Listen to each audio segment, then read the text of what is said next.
Chinese and other Asian mining firms employing local people in their Zambian operations pay scant regard to workers, safety, or local culture. According to Zambia's opposition, the opposition says that granting foreign mining investors a special treatment by the government is a political and racial powder keg. Patriotic Front leader Michael Sata, who has a fair chance of unseating President Rupiah Banda in 2011 elections, says that special tax and economic zones given to foreign mining companies is a ridiculous idea. Why should there be special conditions for the Chinese and Malaysians? Why should the Chinese and Malaysians come and participate in a mixed economy with all other nationalities? Why should they have special treatment? Why should they have discriminatory treatment? And after all, the Chinese and Malaysians are newcomers to Zambia. Sata lost a closely contested election in 2008 to Rupiah Banda's movement for multi-party democracy.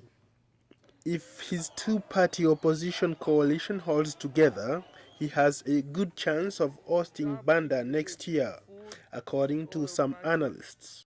It's unclear how his anti-Chinese rhetoric asserts with Asian mining firms that now dominate Zambia's copper belt.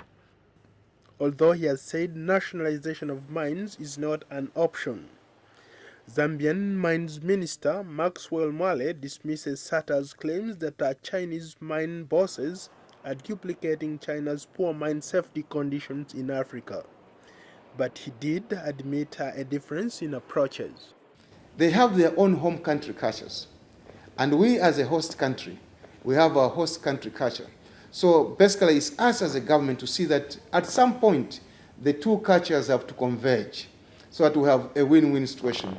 And personally, I believe it's us as a government to enforce, since we are the ones who carry out the oversight role, to see to it that they conform to our work-catching culture.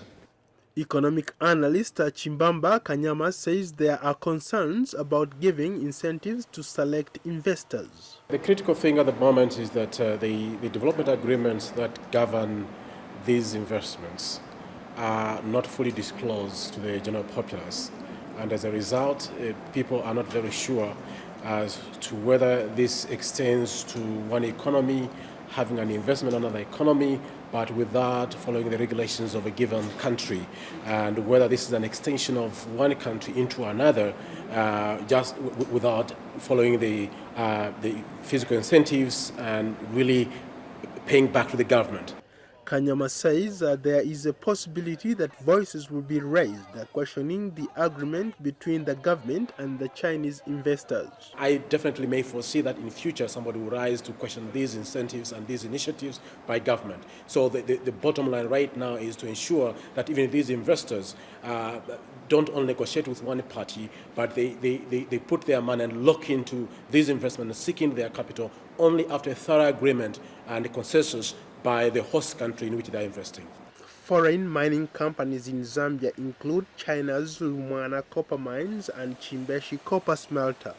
Paul Ndiho, VOA News, Washington.